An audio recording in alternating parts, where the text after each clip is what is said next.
après dinañ leen jox vidéo yëpp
la république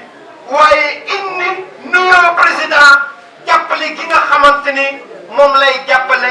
département Bignona waaye moom lay jàppale commune Sindian nga xamante ni tey bis bii tey ñoom ñii ñoo aaye ñoo xewle moom la ñu indi tey.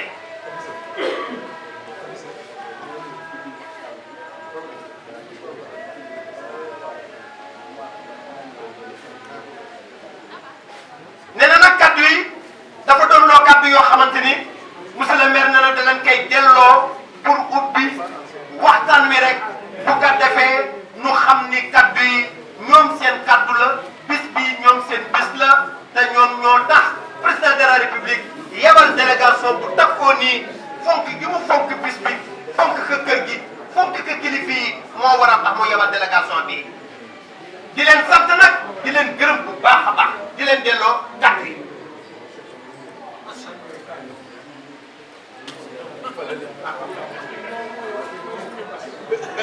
waaw waaw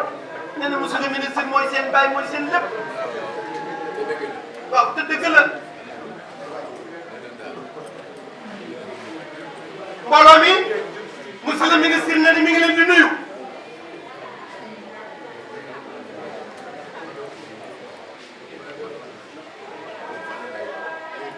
monsieur le ministre nee na ñëw nañu waaye waxtaan bi fële lay doon.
président nag am na nu mu dikkee président yabal na monsieur le ministre ak délégation bi mu àndal monsieur le maire toog nii di xale bu am yar xale bu am teggin xale bu liggéeyal président de la république yow dara jóg dama wax ni nomination yaa ngi si kanam nga dem ak sa mag dem ak sa frère kii nga xamante ni tey muy Mamadou Lamine Keita mu baax nii nga xamante ni lu ne def na li si dëkk lu ne fa tabarakallahu taxawu na ka def na ka te yàlla tax dama wax ni seen kilifa di suñu président de la république joxe na 3 millions Ousseynou Assane ak seen mag yu baax ji ak famille bi ak kër gi ni leen ñoo leen ci dimbalee si bis bii ñoom ñi nga xamante ni ñuy xalifa bi nekk si biir kër gi yal na yàlla suñu borom bi gën a dëgëral taxawaay yokk a taraange yokk suturé yàlla suñu borom bàyyi leen suñu kanam. wallaay Ansu war ngaa góorgóorlu. bilaay. Macky teral na la sigil na la sagal na la de. wallaay ndeysaan. lu ngay muum ndey te ku wér gi laata gerte ba tey woon cib di woon. nee na li des nee na li des nag fële la ah nee na li des fële la fële la waaw Ousseynou.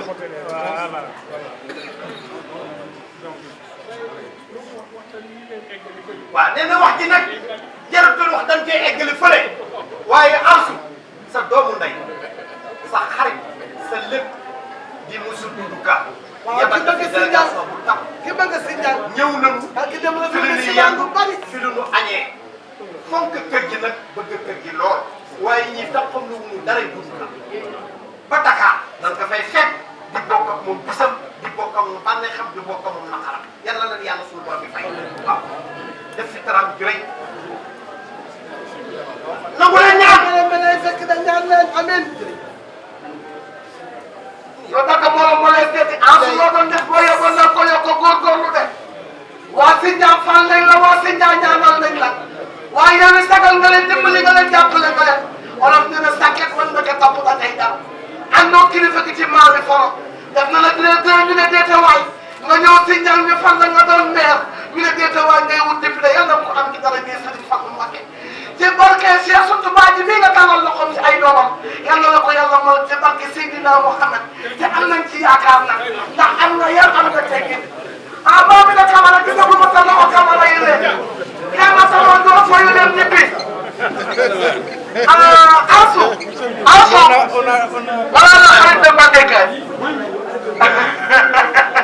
musu leen a gisal seen ndeysaan kii rek baay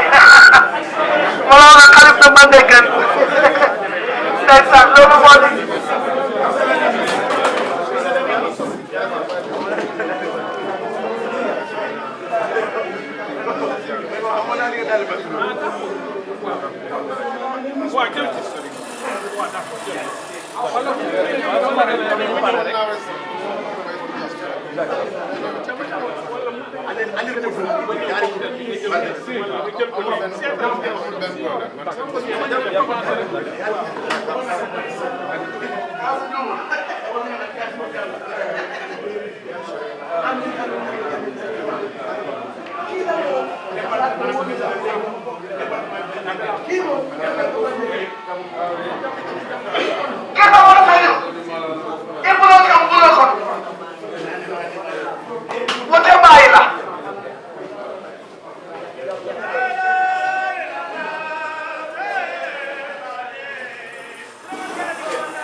Gloria!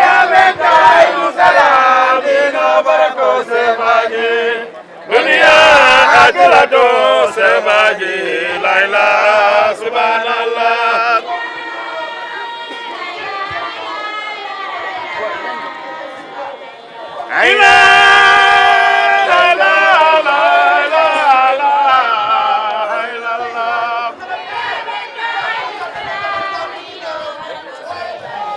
الرحمن الرحيم قل هو الله أحد الله الصمد لم يلد ولم يولد ولم يكن له كفوا أحد الله أكبر الله أكبر لا إله إلا الله الله أكبر ولله الحمد بسم الله الرحمن الرحيم قل أعوذ برب الفلق من شر ما خلق ومن شر غاسق إذا وقب ومن شر النفاثات في العقد ومن شر حاسد إذا حسد الله أكبر الله أكبر لا إله إلا الله الله أكبر ولله الحمد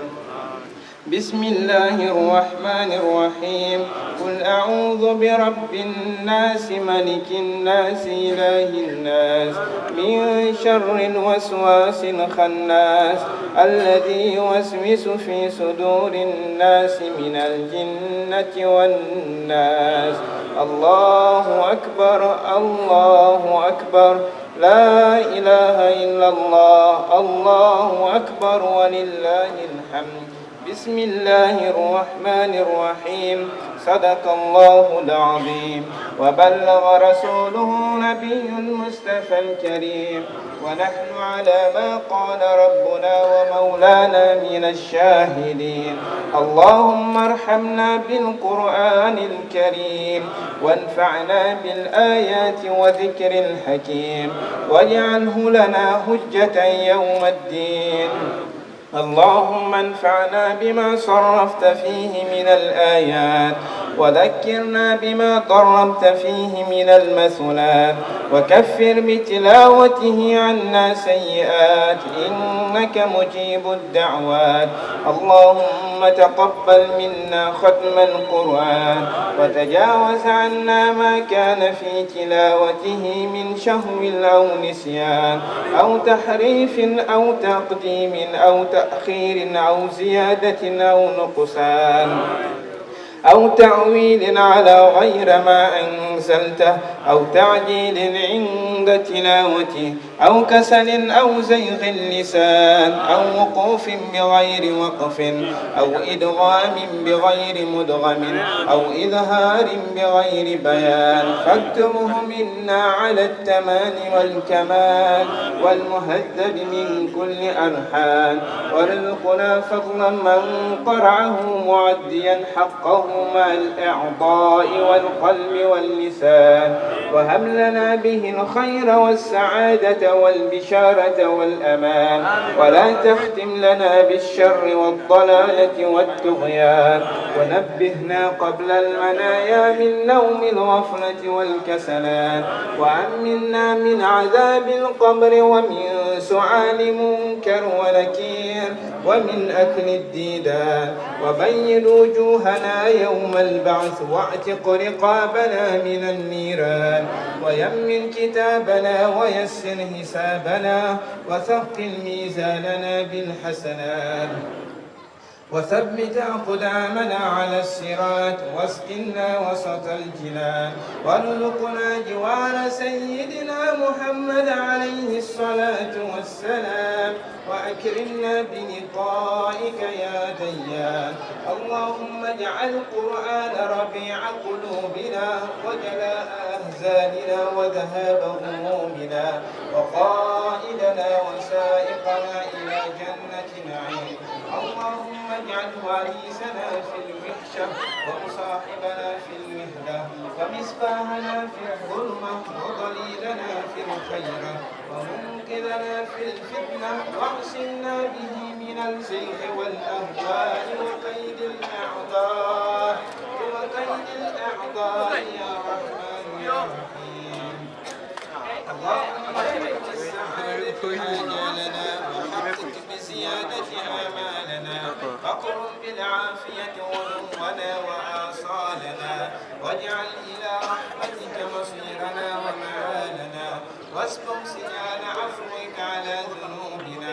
فمن علينا بستر عيوبنا. اللهم اجعل تقواك زادنا وثقة بك ذخرنا واعتقادنا. وأمنا من الجوع والخوف بلادنا سنغال، والخوف بلادنا كازماس، والخوف بلادنا وسائر البلاد المسلمين يا رب العالمين. اللهم بلغ ثواب ما قرأنا ونور ما تلونا لروح سيدنا ونبينا محمد، لروح سيدنا ونبينا محمد عليه الصلاة والسلام، ولأرواح آبائه وأمهاته وأزواجه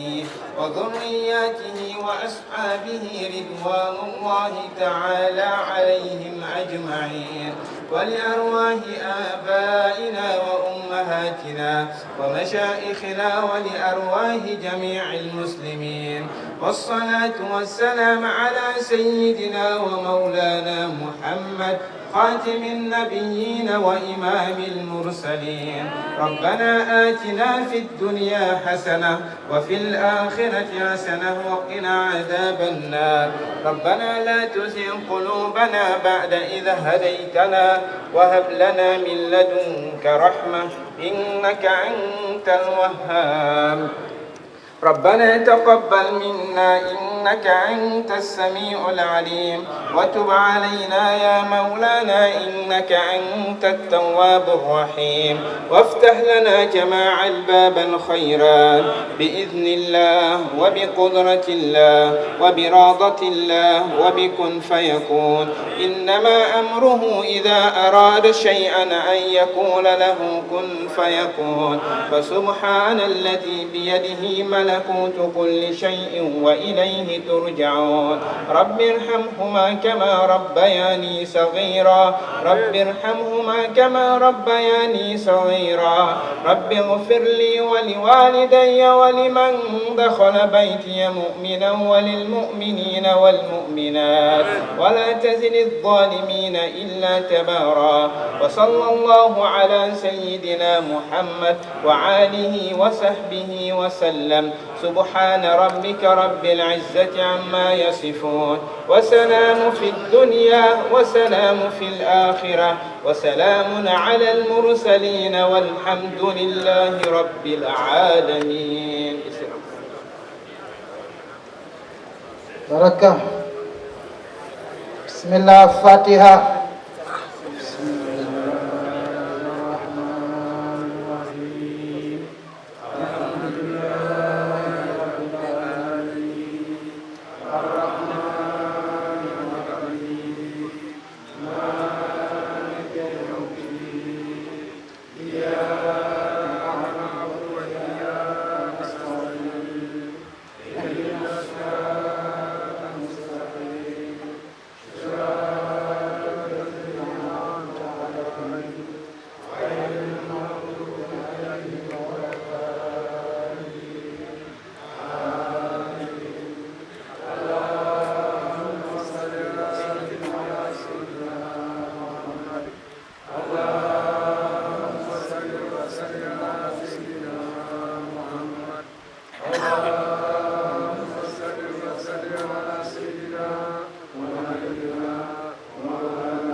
Alhamdulillah baraka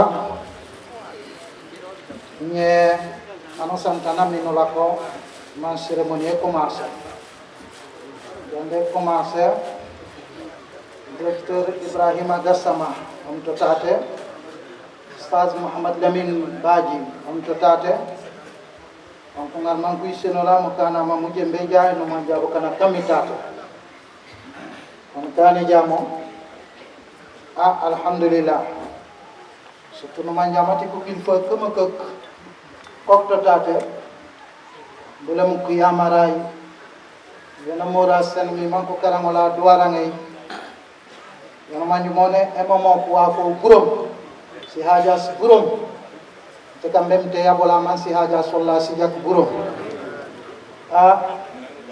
Benena Duway Amuraw Ena Mel Haji Fa Usman Bojang di opo ini lo ent manangole na duola mofam tanosane tanu jajanora wanosane wanu kajam wanosane wanu koliyam nangole na duola mofam akela pombe mite soforo manjamati sisaga soli asilfo manera gom bun haidarai koktate ori kotiyo buram mofam buram mujaro alhaji sheikh bunama sane kunta silencin akaramo katinjasan opo koktate kanjamo insyaallah manjamata morau ati mandega opo om totate insyaallah manjamati abu kan kajupe manere kumbuna tio sirfo om totate anyolo aya d'accord insyaallah bona nyolo om totate mokane mamku pare Ahmad Sane sudah kalonai anumanyu mone premier khalif ati kalonai Ibrahim Sane sudah Ahmad Sane wodire nakine om totate no nimbara di pompa warinom kapanakati autorité Ibrahim Gassama Ustaz Muhammad Lamin Baji kok totate kon kuyab mankuri ke dolanu manjabo kana kamitate kon nimbara baraka voilà abaraka bokana kantate burum di sofe ola tout panu kanuma mana sena akon ay non le directeur général ati radio yola la radio télévision di kana ngilati sukay ay non el haj cheikh docteur Ibrahima Gassama man on a présenté wala si délégation santate a bandiamu on no kena di kajembe ngare korima no law mati bala bu jonjon bambuka ko bellani di kajo ko ngara bu kanti be jak moma baba kan man mo ne koku di brok ko so fali ja tate moma nikel pang ko tabde ro ka won korinom donc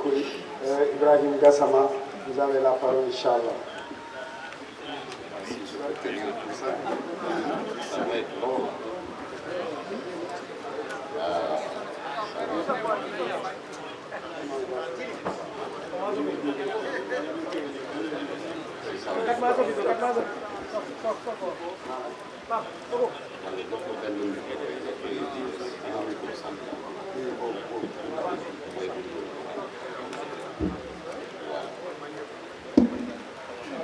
Assalamu alaikum warahmatullahi ta'ala wabarakatuh. Bukanom kati sinya kumpom sinyayum jom desa pu muy borom di safu di fana kambitata. Mesdames, messieurs,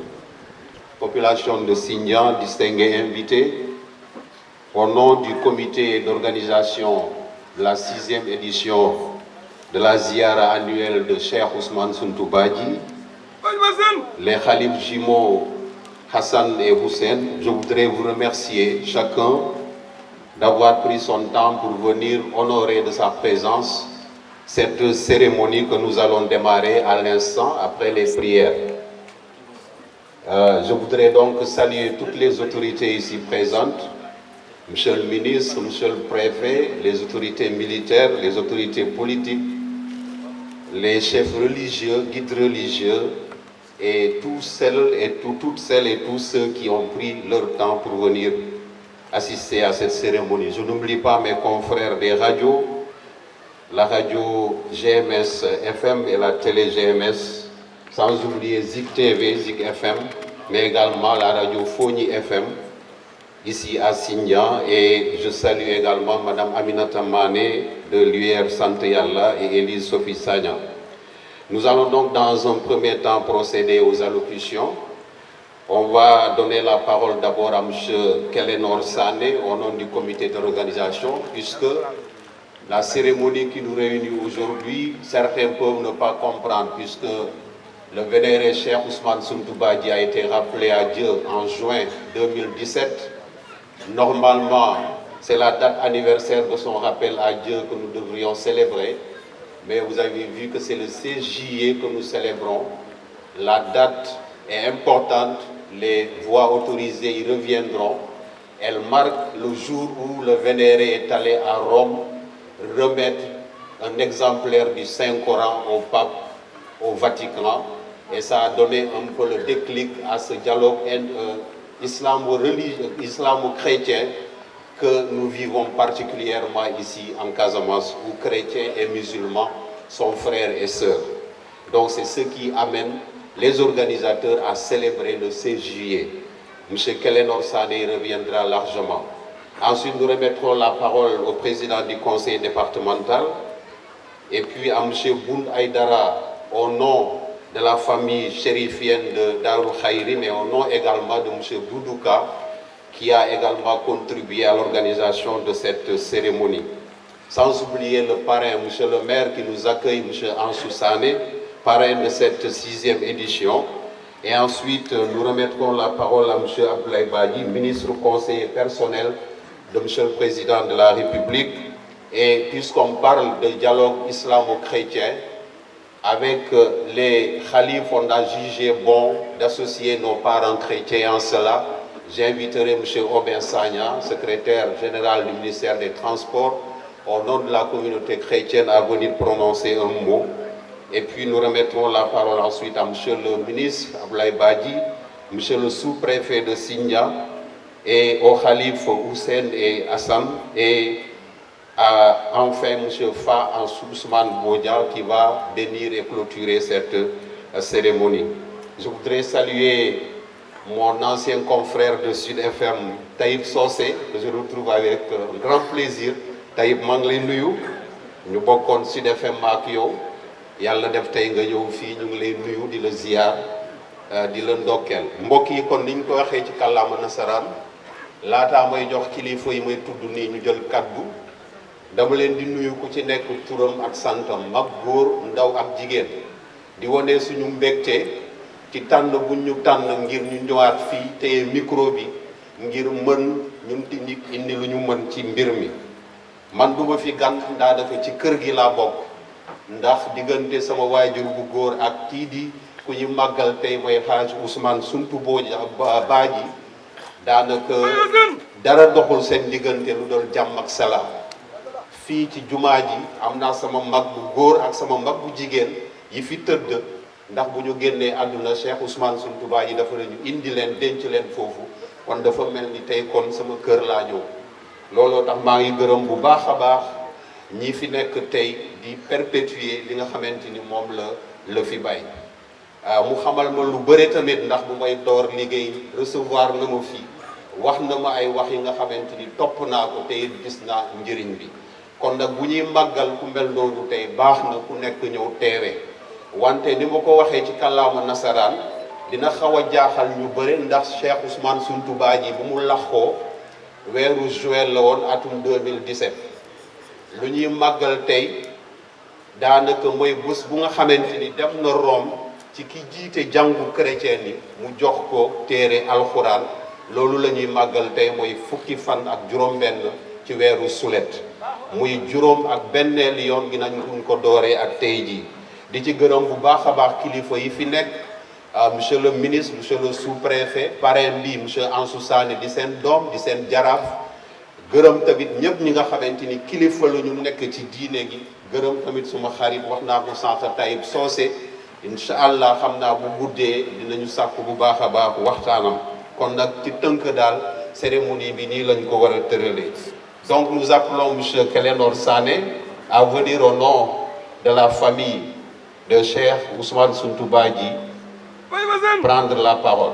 léegi jox kàddu gi kii di Kélénor Sané mu xamal ñu li nga xamante ni moom moo ñu fi tax a toog tey monsieur Sané vous avez la parole ñeenu sina furima fu mu am Kélénor Sané.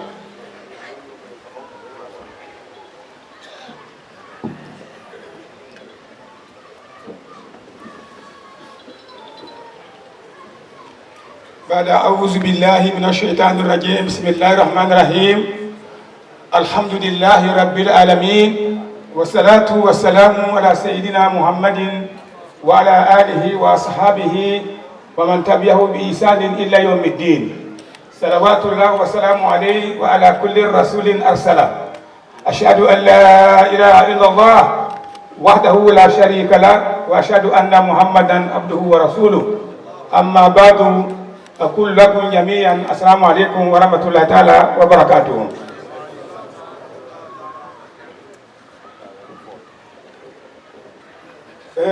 Discours des califes jumeaux,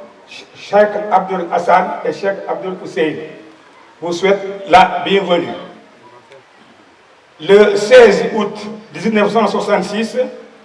debout dans sa caïma de Pintouf Fan, Suntu proclamait: je viendrai ce livre à la main me présenter au souverain pontife.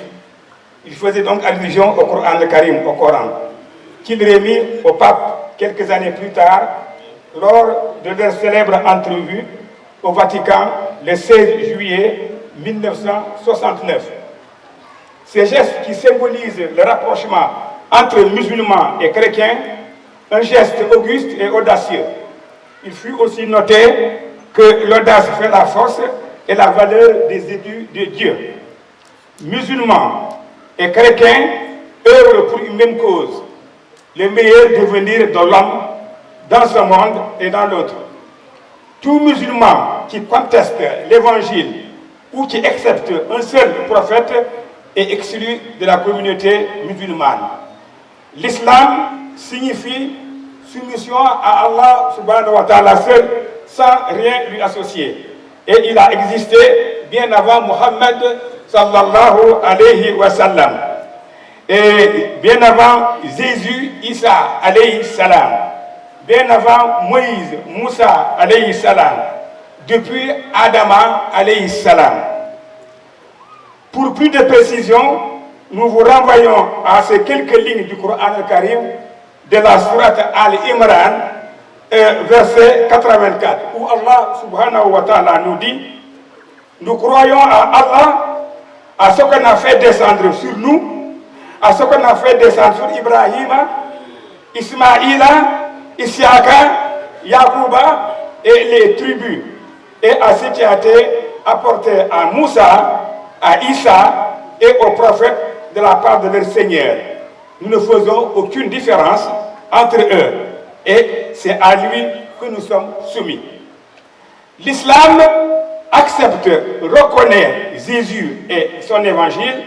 ainsi que toutes les religions qui ont été révélées. Nous savons que la religion est surtout fondée sur la crainte de Allah subhanahu wa ta'ala, le Tout-Puissant. L'essentiel est dans la morale. Cheikh Suntu Ousmane Badji disait: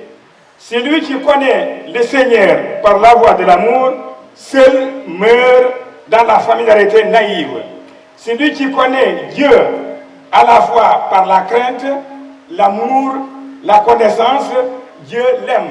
le traite généreusement, s'approche de lui et lui fait comprendre. Pour Suntu, il n'y a plus grand honneur que l'islam et le Coran al-Karim. Pas plus grande générosité que l'amour, mahabba, pas de vêtements meilleurs que la paix, pas de trésor plus précieux que la rida, la satisfaction d'Allah subhanahu wa ta'ala, l'humilité qui signifie la repentance. Il n'a jamais considéré une seule créature, fût-ce un animal, comme étant au-dessus de lui.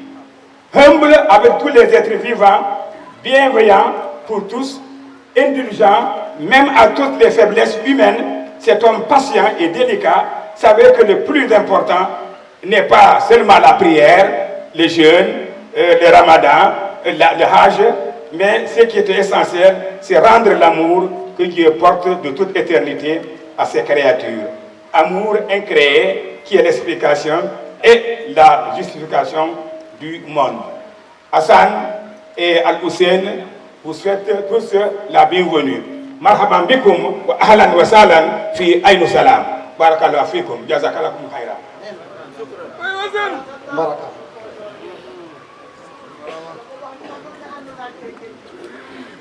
Merci beaucoup, M. Saleh, pour toutes ces informations. À Baraka, mante pandu tuken du ko jolak jati yo nade jat wakan munu ubenga deure di ziara wuye kunaka fanu manje di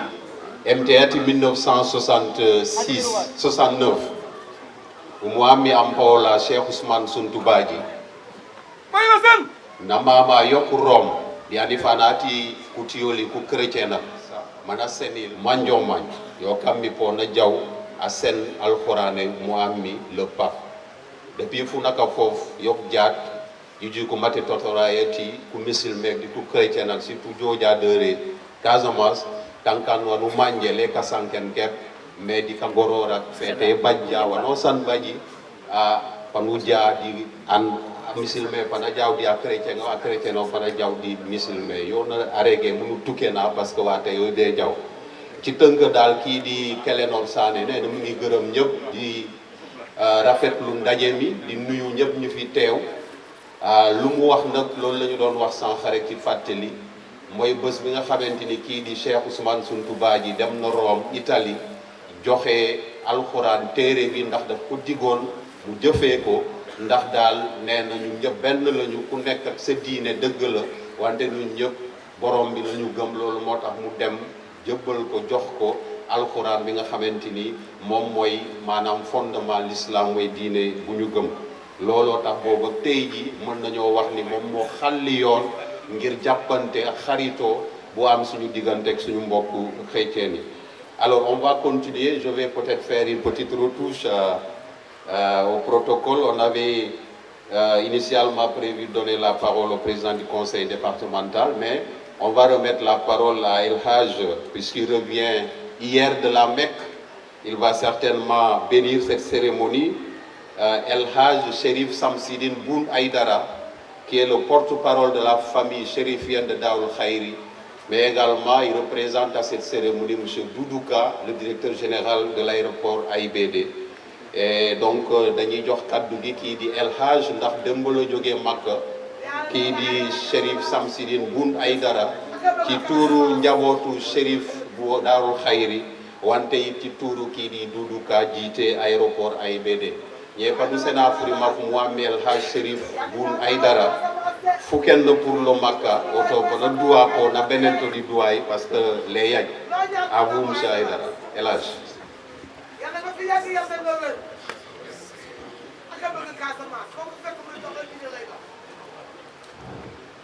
بعد أعوذ بالله من الشيطان الرجيم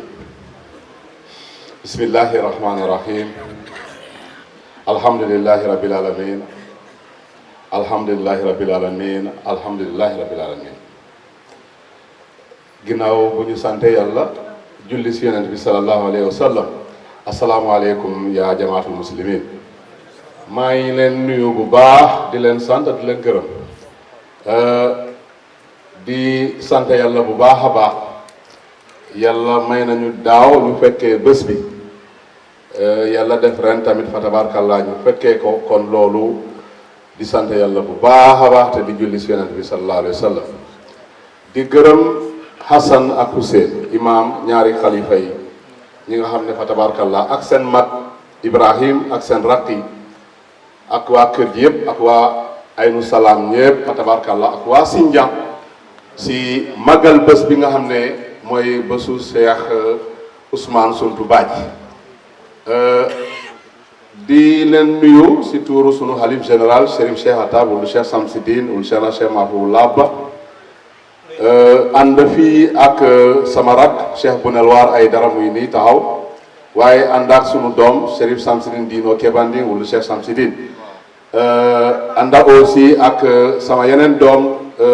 bu sama papa Cheikh Atab wul Cheikh Mahfou ñii fii ànd ak sunu ay taalibe tamit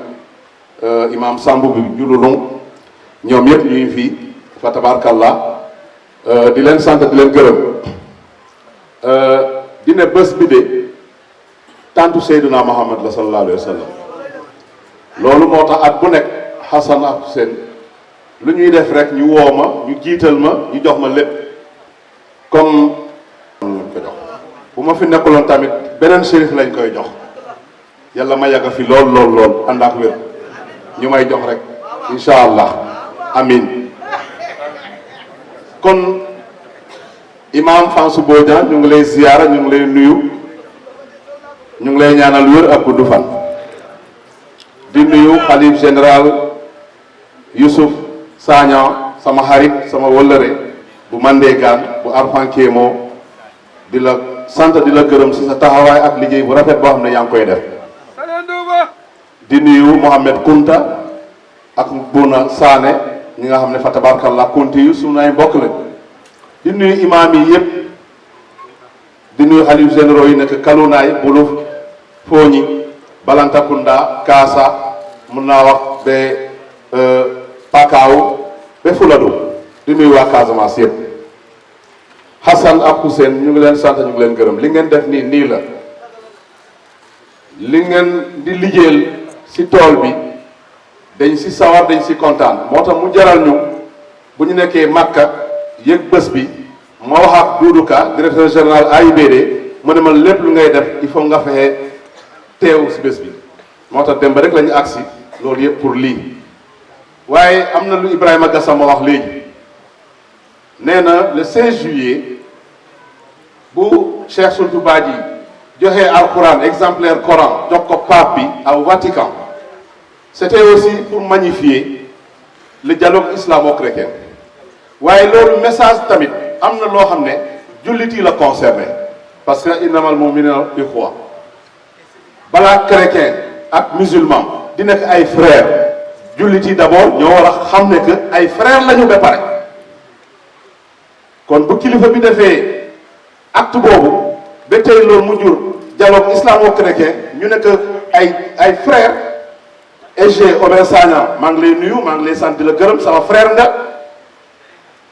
loolu dafa wane ne que ñun jullit yi d'abord ñoo war a xoolaat suñu bopp nekk d'abord ay frères yu déggu parce que jamono bu ñuy nekk nii actuellement am na lu fi manqué man de Oben bokkuñu diine waaye sama xarit bu baax la te teranga rek la may defaral te cër bu nekk mu jox ma ko te bokkuñu diine kon foofu problème amul waaye sama diggante ak samay morom jullit problème am na il faut que ñu koy wax loolu message Cheikh Sultu Badji bi pour loolu la tamit pour faj loolu la c'est pour que jullit yi attasimu bi hablillahi jami'an wala tafarraqu foofu ñu nekk benn ñun ay jullit loolu tamit il faut ñu boolee ko ci jàng bi bu ñu ne rek pour jullit yi ak chrétiens yi nekk benn déedéet waaye jullit yi d'abord seen biir nekk benn nangu nekk benn ndax yàlla wàccee yërmandeem suñu kaw ndax yàlla yërëm ñu may ñu jàmm waaye bu ñu yéenantewul lu baax yéenantewul lu rafet yéenantewul jàmm di ko bëgg a wuti feneen waxuma ne dinañ ko am de waaye dañuy sonn monsieur le sous-préfet maa ngi lay nuyu monsieur le maire Ansou sama frère parrain félicitations monsieur le ministre maa ngi lay nuyu di teg nuyu président de la république sa loxo président Macky Sall El Hadj Macky Sall Doudou Ka dëgg la nee na bu ñu ñëwee ñu jël lépp toog teg ko sa loxo teg ko loxo Ansou Sané fu nga xam ne frère am la yow grand frère am la di nuyu sa délégation bi yëpp les forces de défense et de sécurité ñu ngi leen nuyu bu baax ñu ngi leen sant ñu ngi leen gërëm lépp lu ñuy def si yéen lañ koy commencer parce que yéen boo leen amee jàmm ñëpp am jàmm yéen a ñàkk a nelaw yéen a dul toog yéen a def lépp Doudou Ka ma may bàyyi ma ñëw ak nijaayam Cheikh Alaaji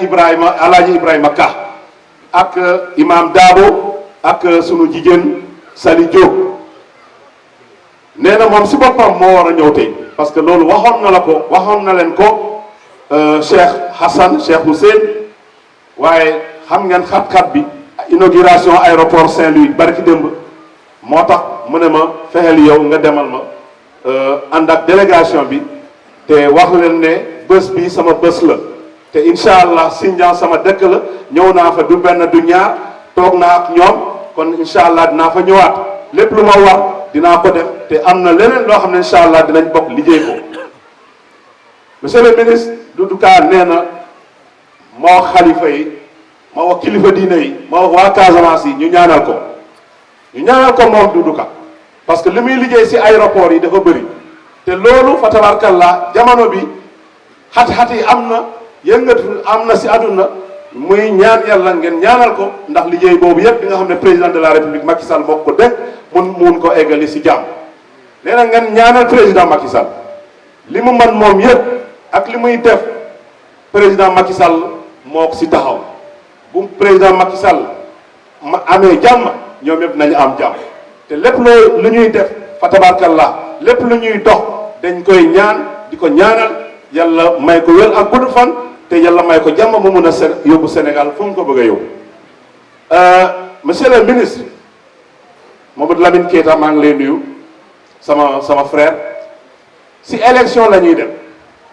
kilifa diine yaay nii toog imaam yi yaay nii toog élection Sénégal finalement kenn xamatul lan la parce que bu élection na la ñu am rek coow li bëri saaga yi bëri xeex bëri ay rey doomu aadama sax bi am lu waral loolu xanaa ñun gëmuñu yàlla xanaa ñun duñaay nit xanaa ñun duñaay jullit waaye def leen daan nañ àndaat dal yàlla fal na ba pare yàlla yàgg na fal na ba pare kon jarul saaga jarul xas jarul dóor jarul rey surtout ñun fii Casamance yàgg na di jooy yàgg na si lu métti kilifa yi ñuy ñaan alquranul karim bi ñu fi wàccee léegi xatma bi yaa cheikh barakallah fiik macha allah nañu delloo sunu xel si yàlla nañu delloo si alquranul karim nañu xalaat sunu bàmmeel ëllëg bés bi du pour ñu filmer ñu rek ñu sol sunu grand boobu bu rafet rek ñu ñëw rek déedéet bés bi pour loolu rek de c'est pour ñu xalaat sunu bàmmeel ëllëg ñu xalaat lu ñuy def seytaane si yii lay am doole dafa mel ne Sénégal léegi téeméer bu dee ñaari seytaane moo fi nekkoon waaye téeméer bi léegi moo ñoo fi nekk te seytaane àdduna yëpp dafa mel ne ñuy ñëw Sénégal lu tax fitna bi kon yéen responsable politique yi ñun kilifa diine yi li ñu leen ñaan mooy ngeen ànd ak dal élection day passé Sénégal day continuer di dund élection day passé Casamance day continuer di dund élection day passé suñu kilifa yi dañuy continuer di dund incha allah kon jarul dara waaye nañu wax ak jeunesse bi ñooñu la islam yaakaar jeunesse bi ñooñu la réew mi yaakaar jeune bu nekk da nga war a xam ne sa leader mooy sa waajur sa responsable mooy sa waajur sa ndigal waajur nga war a di doxe te waajur yaa ngi nii toog kilifa yaa ngi nii toog lu ñu wax mooy ñu dem jàng alquran ñu dem si daara yi te ñu jox cër suñu waajur yi ñu topp ndigal suñu waajur yi loolu la yàlla wax loolu la yàlla jàngale loolu la yonent bi sallallahu alayhi wa sallam jàngale waaye nga bàyyi sa waajur nga jàpp keneen mooy sa leader moo lay jox ndigal di la yow yónni feneen ak feneen loo xam naka su dul noonu boo dee safara ngay dem ku toppul waajuram bu dee safara la yàlla musal ñu si loolu kon nañu ñeme wax ak jeunesse yi dañu leen war a former ñu réussir ñoom ñooy nekk màggu ëllëg ñaar cheikh yi toog nii ñu nekk tey ay xalif généraux dañ leen former dañ leen jàngal dañ leen yar ñu teg si siraatal mustaqim loolu moo tax tey ñu toog fi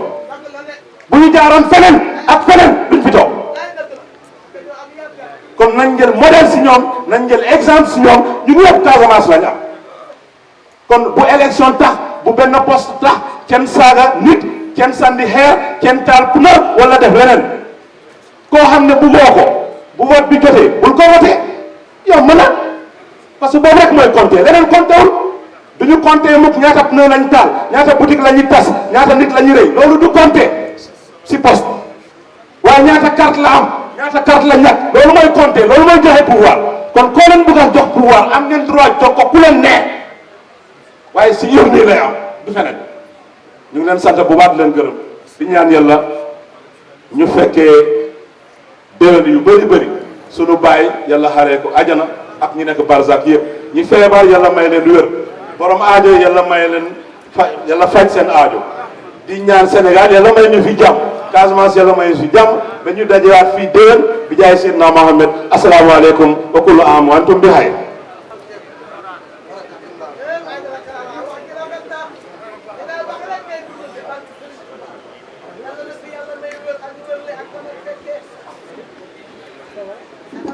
Merci beaucoup, El Hadj.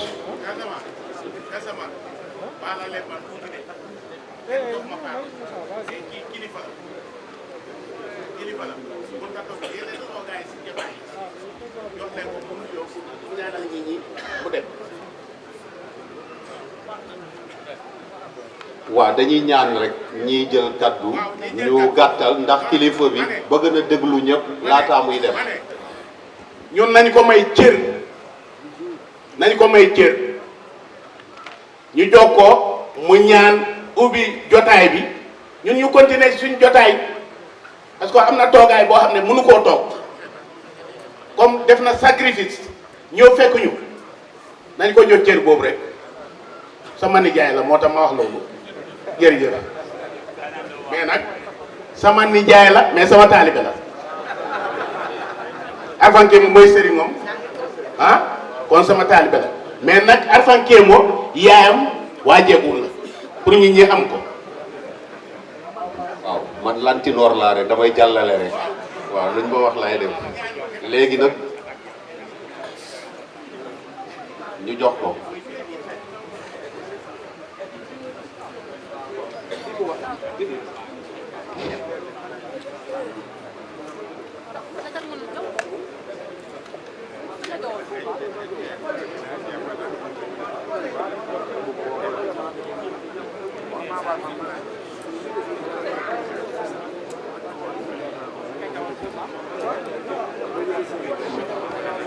voilà léegi lu ñuy ñaan mooy kuy jël kaddu mu gàttal ndax kilifa bi dina toog déglu ñëpp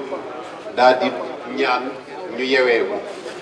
waaw ngeen may ma mu nuyu sama mag yi fi nekk mooy Pape Abdoulaye Gassama di coordonnateur COPI ak Alfousseyni Gassama nuyu tamit Cheikh Youssouf Sané xalif bu Mandégane ak it ki nga xamante ni mooy Sidi Mohamed Kounta ñu ngi leen di nuyu. laataa ñuy jox kaddu gi ki ci topp damay présenter délégation monsieur le ministre Abdoulaye Badji ministre conseiller personnel du président Macky Sall ànd na fi ak kii di madame Oulimatou Mané di honorable député monsieur Mamadou Lamine Keïta di président observatoire national de l'investissement monsieur Oben Sagna di secrétaire général ministère des transports monsieur Mamina Camara di secrétaire général bu ANACIM monsieur Ernest Abou Sambou di secrétaire général bu ANDRAC monsieur El Hadj Sonko ancien maire de Diegoun monsieur Mamadou Badji ancien maire de Wonk monsieur Daouda Goudiaby ancien maire de Souel Abdoulaye Sambou responsable politique à Thionck-Essyl monsieur Lansana Goudiaby conseiller technique à l'Assemblée nationale monsieur Ousmane Diédhiou responsable politique à Diegoun monsieur Lamine Diembé responsable politique El Hadj Sidi Badji responsable politique à Thionck-Essyl El Hadj Famara Badji responsable politique El Hadj Malan Djiba responsable politique monsieur Cheikh Ahmadou Koli responsable politique à Bignona monsieur Abdou Dieng Badji responsable politique monsieur El Hadj Djibril Djiba responsable politique monsieur Ibrahima Sonko responsable politique à Diegoun monsieur Abdoulaye Badji responsable politique à Koubalan et également madame Awa Badji responsable politique à Bignona Charles Mendy responsable politique à Bignona monsieur Bourama Fabouré monsieur Moustapha Koli monsieur Idrissa Konaté monsieur Aliou Goudiaby tous responsables politiques à Souel. Voilà la délégation que dirige monsieur le ministre. Donc nous allons à présent inviter monsieur le maire, par ailleurs parrain de cette cérémonie, monsieur Ansou Sané, un fils de Sindia, qui va donc prendre la parole pour souhaiter en même temps la bienvenue à toute la délégation. On salue monsieur Malik Badji également, me dit-on. Merci, on salue tout le monde. Voilà, merci. ngeen baal ma de kii moo tax ma ñëw fii tey dama naroon dem Diourbel waaye moo tax ma ñëw kaddu yu gàttal rek parce que man suma nijaay moo toog mais Abdou Karim suma kanam nijaay lu ma neex laay def dégg Muhammadu Habibi ya Muhammadu Rasulu Muhammadu Habibi ya Muhammadu Rasulu Muhammadu khairu kalkilahi ila Allah ta'ala am sumana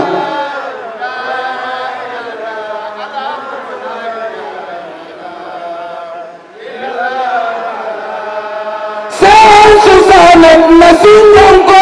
wayakata abaraka Selam susamen nasinyanko iyakata abaraka ala fidudu lado mamu iyakata abaraka ala me sola jata tande bama dama bëggul suma ni jaay salaamaaleykum waa Sindian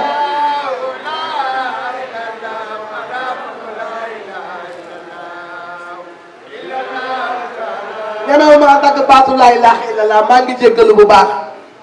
salaamaaleykum mbooloo mépp mu fi toog ñu ngi leen di ziyaar di leen jox seen wàccuwaay en somme lu ñu koo pare ne bis bi muy premier magistrat de la ville de Sindian moo war a jël kàddu gi ñu di ko neenal déedéet ndax ñi ko tuddee bis bii deret a tax mu tuddee ko deret njëriñ tax na njëriñ ndax lii baas bii man mënuma koo offrir kenn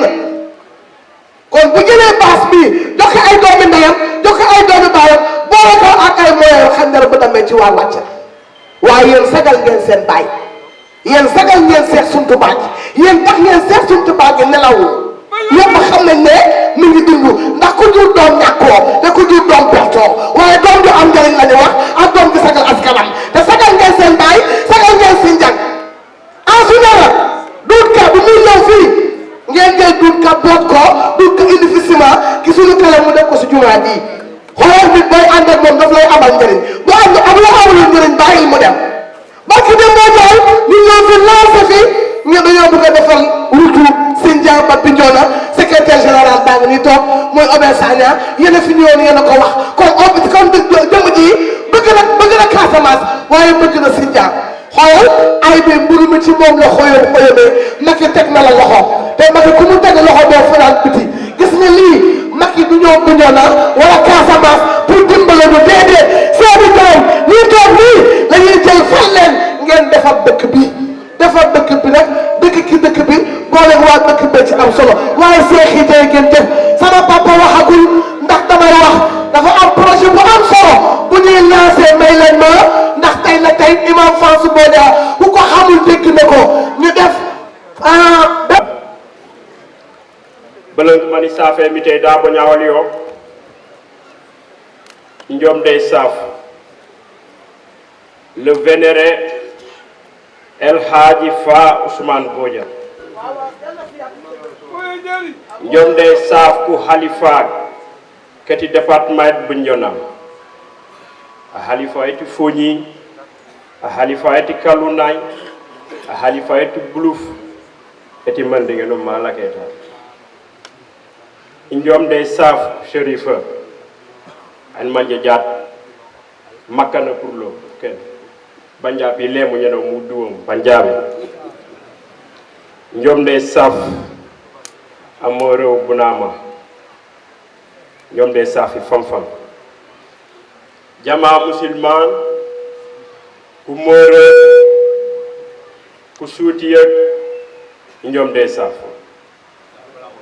monsieur le sous-préfet monsieur le colonel commandant de la zone militaire de Sindian, mon grand frère, monsieur le ministre, conseiller personnel du président de la République, et pour l'occasion envoyé spécial de monsieur le président de la République et l'ensemble de la délégation qui vous accompagne, monsieur le président du conseil départemental de Bignona, distingués invités en vos grades, titres et qualités. Ya Halif Abdul Hassan Abdul Hussein Njom de Safa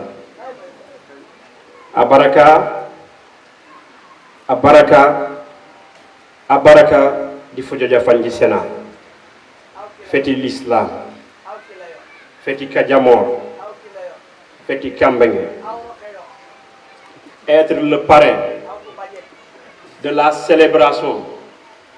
d'un acte posé il y a bien des années et qui a transcendé tous les clivages est un honneur incommensurable. Ñom di salu di buñay ke la yan sena ñom de rek ku délégation burum ka yaalo ñaataata Sindia yo mene yabu communauté Sindia yabu yam bare famille yi yeti le vénéré suntu baaji yo be yabu un homme de Dieu, un homme de paix, un homme multidimensionnel qui a posé un acte un jour. Yanu mangé, nya wata et yo pourrega metti. Le vrai sens c'était l'acte qui la diable non dans les le dialogue islamo-chrétien. Au-delà du dialogue, c'est la culture de la paix, de la concorde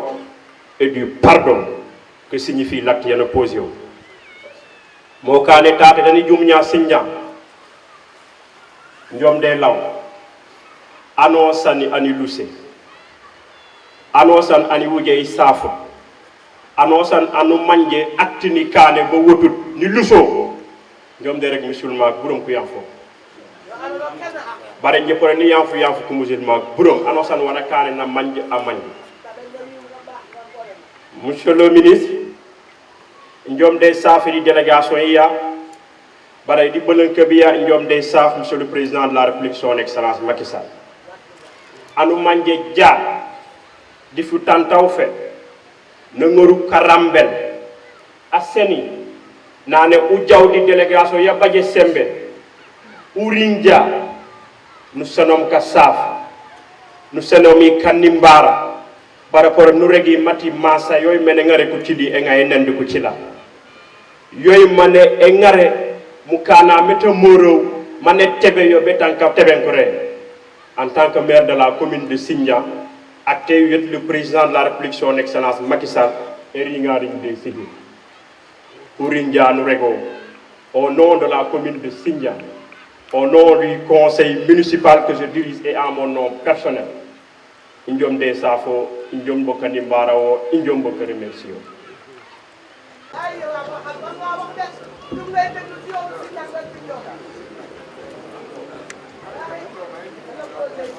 Assalamu alaikum.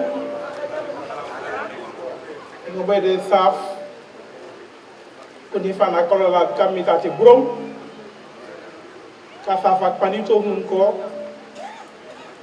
Yara Anifana Orola di l'Islam. Ane mite fenolami banu dual manala ko fecculo la pio e mite de soforo di boraka pajakab bana mo be boraka be de kas ma fiolo law le saf ani faraw imam fa Ousmane Bojo di saf bala ko mu aw Bojo di saf ko kilifa kati dine tout kamitate ko khalifak kati foni kati buluf kati kalunai ni saf atiom saja ati mandegan autodat ni saf les autorités administratives et politiques en commençant par le représentant de son Excellence Monsieur le Président Macky Sall dans cette cérémonie le ministre conseiller Abdoulaye Badji. Nissaf, Monsieur le sous-préfet, représentant de l'État, représentant de tous les ministres, ici, dans l'arrondissement de Sindia, Monsieur le sous-préfet, je vous salue. Je salue les autorités militaires et civiles. Monsieur le ministre Abdoulaye Badji, je salue toute la délégation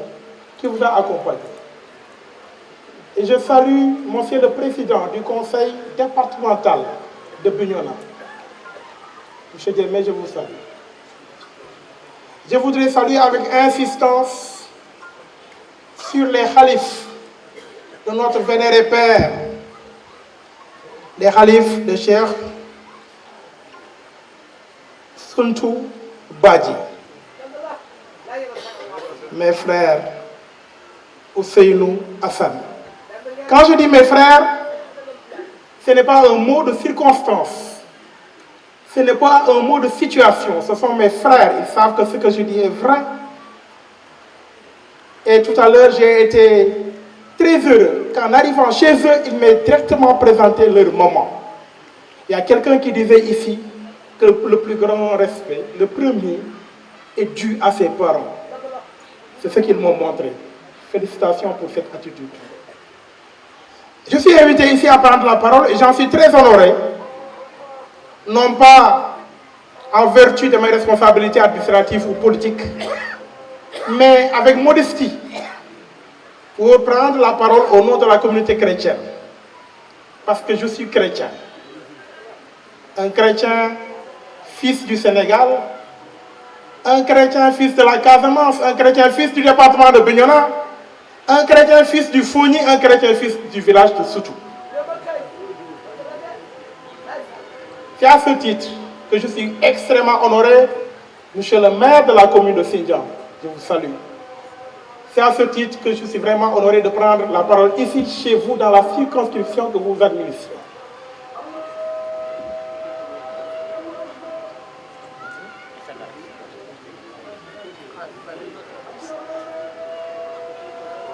Ayant fini d'observer tous les protocoles à l'égard des autres autorités administratives, religieuses et politiques qui sont ici,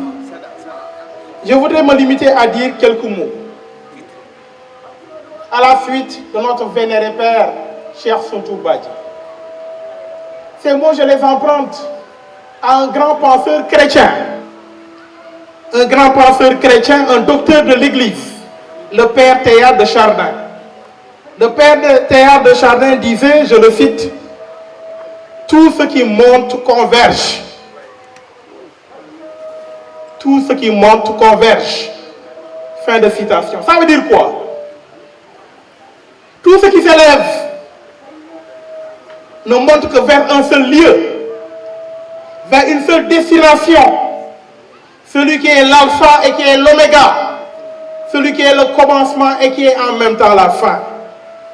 Celui devant lequel nous nous inclinons. Celui-là qui est Dieu notre Seigneur, créateur de la terre et du ciel, de tout ce qui existe et de tout ce qui existera. Alors,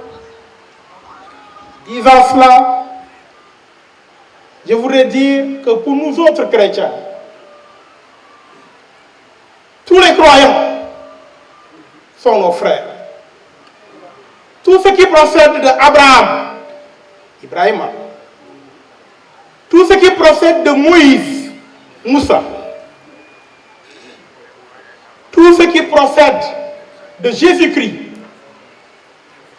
tout ce qui procède du prophète Mohammed, paix sur lui et salut sur lui. Tous ces hommes, toutes ces femmes sont nos frères et nos sœurs. Ils sont nos frères et nos sœurs dans quoi? Dans la vérité. Ils sont nos frères dans la charité. Ils sont nos frères et sœurs dans la paix. Mais ils sont surtout nos frères et sœurs dans l'amour. Parce que Dieu a plusieurs noms. Vous le savez mieux que moi. Il a plusieurs attributs. Mais pour nous chrétiens, l'attribut le plus fort, c'est Saint Paul qui le dit dans le chapitre 13 de sa lettre aux Corinthiens. Saint Paul nous dit que Dieu est amour. Dieu est amour. Et l'amour, c'est quoi? L'amour, c'est la patience. L'amour, c'est l'endurance. L'amour, c'est la paix. L'amour, c'est le respect. L'amour, c'est le sens du devoir. L'amour, c'est l'inclinaison en toutes circonstances devant la seule chose qui dure et perdure. L'amour, c'est Dieu.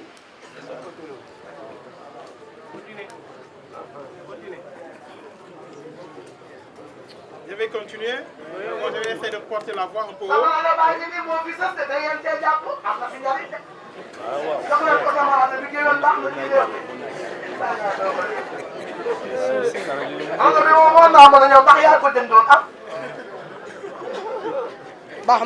Alors, je vais abréger mon propos ce que je voudrais implorer pour nous, humains qui vivons dans ces temps, pour nous, humains, dans notre petitesse, dans l'étroitesse de nos esprits,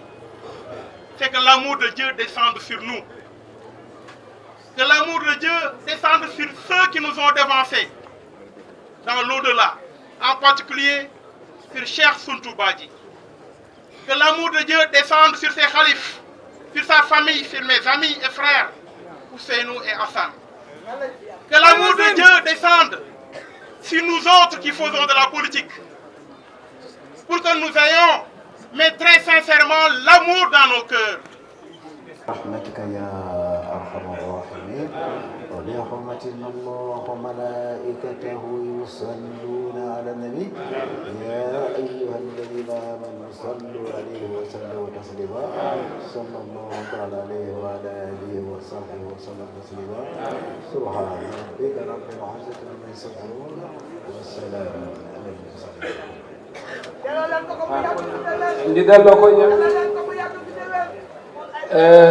imam ne de mu ngi nuyu ñoom Mamina ñoom Lamine Keita Mamina Daffé mu ngi leen di nuyu bu baax ak seen délégation Mamina Camara mu ngi leen di nuyu bu baax di leen ziar incha allah di leen ndokkeel incha allah di nuyu mboolem ñi fi nekk ñëpp incha allah ok salaatu ala nabi ñi delloo ko ñaan bismillah allahumma salli ala اللهم صل وسلم على سيدنا ونبينا مولانا محمد رسول الله الحمد لله رب العالمين. dañ ñëpp toog nag incha allah ñu may ko mu dem rek ñu continuer cérémonie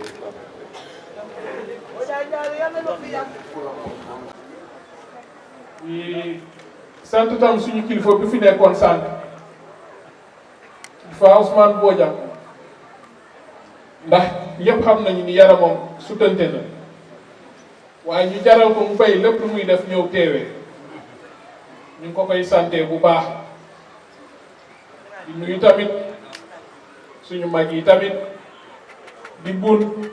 alaaji léegi laay wax sax waaw non alaaji bu bees ak alaaji bu yàgg bokkul ñu ngi koy nuyu di la sant di la wax nga ñaanal askan bi ndax fi nga jógee ñëpp fa la ñuy ut di nuyu tamit suñu frère suñu mag Kéba Dino Aydara ñu ngi lay sant bu baax di nuyu nag suñu kilifa di suñu wóllëre di suñu soppe ñu naw ko lool di Sidi Mouhamed Kunta ñu ngi lay nuyu di la sant bu baax ndax borom baax nga am yéeg-yéeg ci doomu aadama wàccee sa bopp dara feesul sa bët dañ la koy séedee ndax nit rek la ñu xam ñu nuyu tamit suñu nijaay yaa ngi ànd ak moom di mu naama ñu nuyu tamit Camara mu xamante ni sa wëllëre la ndax lu la jege rek suñu wëllëre am ci bégte lool kontaan ci lool wax dëgg yàlla ñu ngi nuyu tamit suñu mag di suñu kilifa di suñu lépp wax dëgg yàlla mu fàttali ko tey ne invitation bi di suñu bos invitation bu baatin la bu dëngul ndax boobu ñun ay tuutànk lañ suñu kanam la woon bu ñu gisee sa ràññeewuñu ndax boobu ndax ay xale yu ndaw lañu woon wëllëre dafa am lu muy ji bu ko jiyee ba pare loolu bu saxee rek jeex na moo tax wëllëre am solo ñu ngi leen nuyu bu ndax tey nag kenn mënu ko présenter Sénégal ñëpp xam nañu ko ci pas-pasam ci dëgguwam te ci yeete tamit ñu ngi lay sant di la gërëm yàlla na la yàlla taxaw yàlla musal la ñu ngi nuyu tamit dinaa commencer ci colonel bi maa ne ñu ngi lay nuyu di la baalu ak ndax toogaay gi yàgg na te suñu kaaraange ci yow sa loxo la nekk ndax yàlla yow la ko dénk bu la ko dénkee dañuy wàccoo ak yow ñu ngi lay sant di la gërëm yebal nga fii sa ndaw yi tey taxul mënoon nga yem ci loolu nga déplacé waat ñëw ak xat-xat yi lu mu am yëpp nga ñëw toog fii ñu ngi lay sant di la gërëm dina ñaanal yàlla def jàmm ci réew mi yàlla jàmmal la yàlla aar la yaag sa njaboot bi nga yor yëpp.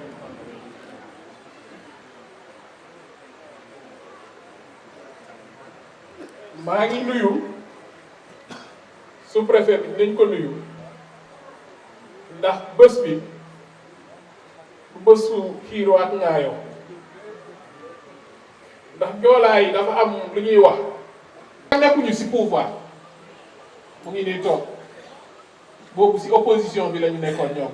ñu koy fekk Liberté 6 di koy yóbbu suñu yóbbante pap ci moom ci ñaari voie Liberté 6 yi seen prééminence bi fa la nekkoon mu Benno Bokk Yaakaar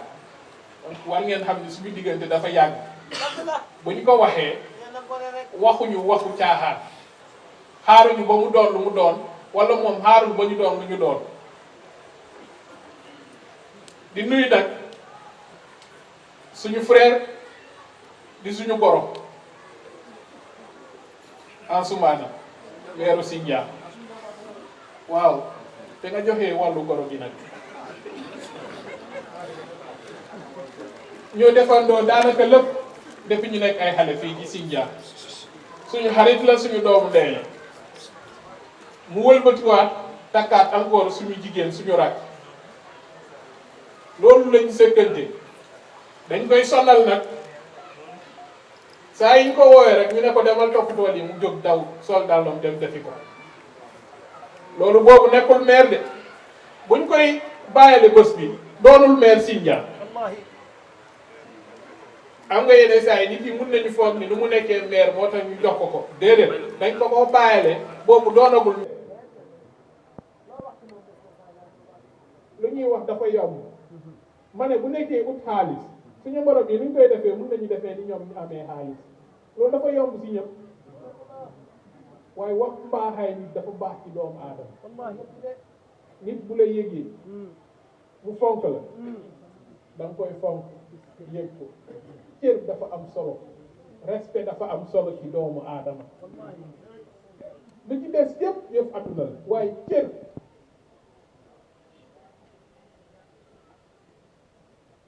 ñu ngi nuyu tamit suñu grand Madou Keita maa ngi koy nuyu bu baax ndax suñu grand la wax dëgg yàlla suñu grand bu baax la ñu ngi nuyu seen délégation bi yëpp ñu ngeen àndal di leen sant maa ngi na tamit maa ngi koy nuyu bu baax ñu ngi lay nuyu bu baax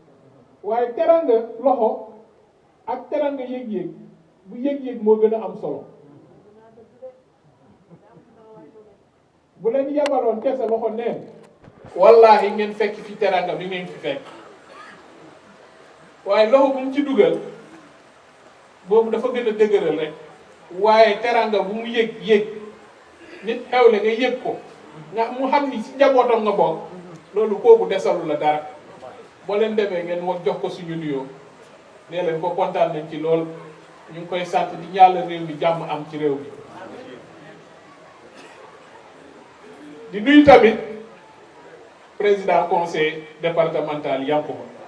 ñu ngi lay nuyu di wàccoo ak yow suñu doomu ndey nga